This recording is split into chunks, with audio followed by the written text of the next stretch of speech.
neither. 2010 production vehicle champion Chris Visser hails from a motorsport family and along with co-driver Jaapie Badenhorst will carry the #1 plate in 2011. Yeah, yesterday I think to be SP1 it's going to be nice, but I think it's going to be difficult to keep it for next year as well. But I'm really going to try to keep it for next year.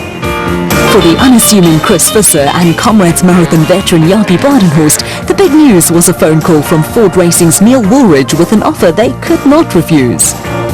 Yeah, I must say that fortunately Neil Woolridge from Ford Motorsport phoned me the other day and he confirmed with me to drive a Ford, his car from last year.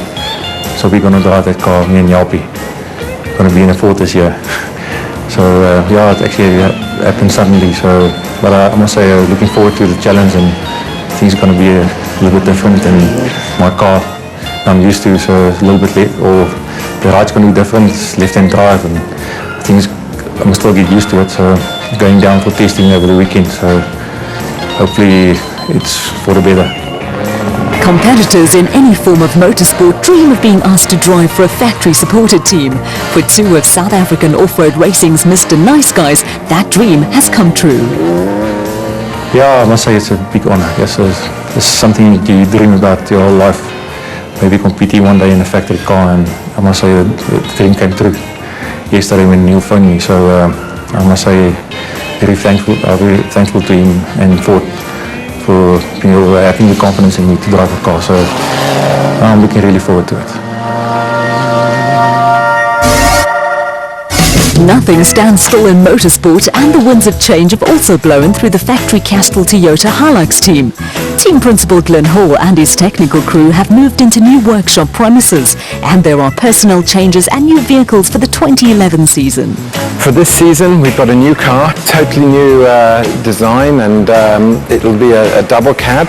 And there's quite a lot of differences on the car, so we're excited about the new design, but also a touch of trepidation because we haven't done any testing with the final finished product. We've done lots of testing during last year with components and ideas that we wanted to use this year, but so far we haven't run the new car, so there's a lot of pressure. And but we want to be there at the first race with two new cars, and reliability for the first race is #1 priority. After more than a decade with Toyota, multiple champion Robin Houghton has left to pursue a rally career, but is replaced by another old stalwart. Yeah, for 2011 we're seeing one change in the off-road team lined up for Castrol Toyota, and that's the co-driver for Anthony Taylor. Anthony will be joined this year by Chris Birkin, and Chris brings a huge amount of history with Toyota with him, and of course lots of experience, and Chris is full of energy and enthusiasm, and I'm sure he's going to be a great asset to the team. Along with Anthony and Chris will be again Duncan Foss and Rob Howie, who had not a bad season last year. Rob's first season in the top class, and he did a superb job, and Duncan in the last rally was on really top form, so I'm expecting great things from both crews for 2011. The search for that little extra advantage that will give you a competitive edge over the opposition is also a never-ending pursuit in motorsport. There are changes in the technical regulations, so we've tried to exploit or explore all of those possibilities, and there will be no chassis rails in the new car, so that gives us slightly more leeway in some areas, but it certainly makes the car a lot easier to build and a lot cheaper going forward, so that'll be good for the sport. We've got a new engine using the latest Toyota technology with actually a 4.6 litre V8 engine. We've run it on the dyno, we've not driven the car with it yet, but the engine looks promising, exceptionally economical and a good flat torque curve. Of course the restrictor controls the maximum power, so that'll be similar to everybody else's, but we're hoping the drivability and the economy will really help us in the championship for this year.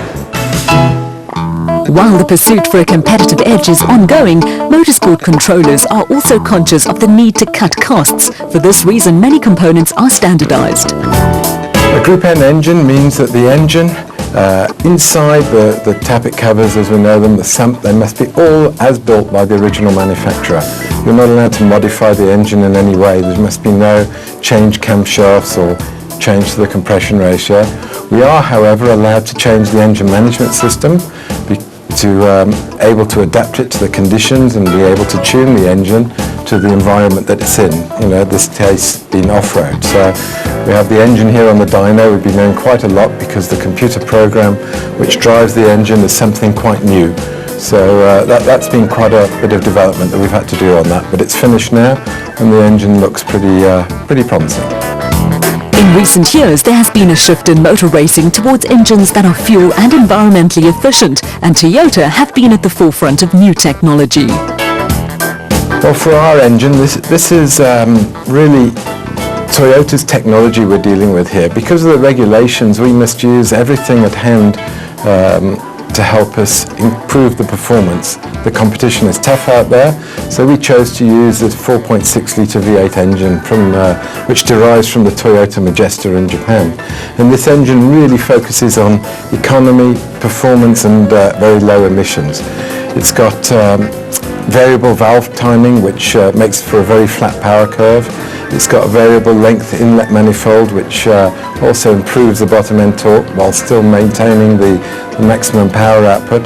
So overall for us, although the engine is still in production terms, we feel that it'll be a very good unit for us and give us the performance that we're looking for in the car. In an effort to level the playing field and cut costs, engines used in the AMSA Off-Road series are fitted with the device known as a restrictor. Well, the restrictor is something that's controlled by the regulations, and it's a very good tool really to control the peak performance of the engines. And this in previous years stops the engine tuners from continually modifying the engines and extending the RPM higher and higher to develop more power, and the restrictor really puts a cap on that, and it's almost a leveler for all of the engines that are out there. So it's a very good item. And of course, if one uses a Group N engine, then you're allowed a 3mm bigger restrictor rather than a modified engine which has got a smaller restrictor. So we've chosen a Group N engine here, and our restrictor size is 35mm, which means that all of the air that the engine consumes must flow through a single hole of 35mm, and that does control the performance of the engine and stop you revving it, and really the peak powers are all very similar. The factory teams face stern opposition from privateer entries, with the RFS BMW squad excited about 2011 developments in their camp. No, we're quite excited about the year. We've got Hannes and Henny back again in the diesel. Last year, with the new car, they finished second, so we're quite excited. Christian and Henk will be driving the new BMW with a M3 V8 motor. The car will be ready for the Leidenburg event, and myself will be driving the Toyota again after the first event. A second BMW X3 is being built for Christian Deploy and Henk Janssen van Vieren, with the car ready for the second event. Yeah, it's basically the same as this one, a little bit lighter.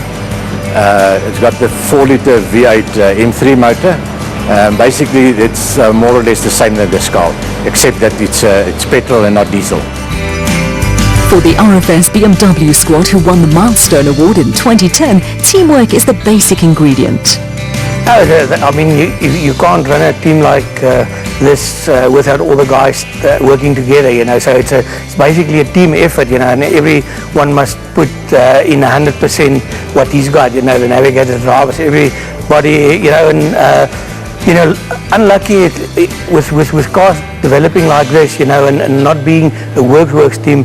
You know, you can't really spend every day in the field and do development like the Dakar guys, you know, that goes out and spend 50,000 kilometers before they tackle the Dakar, you know.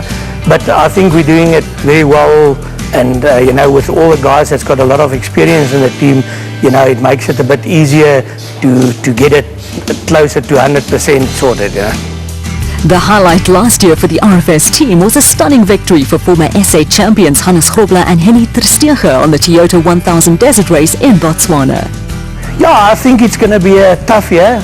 I think it's going to be very competitive, you know, and the vibe is very, very good, you know, especially in the SP class, you know. And I mean, if you get like 20 entries in the same class, you know, it's going to be difficult to win it, you know. And if you, like last year, you know, when you get one flat tire, you fall 6-7 minutes behind, you know, you're lying 30th oval, and you have to climb through in the dust, you know, that's not easy. So basically, when you've got one flat or two flat tires, you're basically out of the running for a win, you know.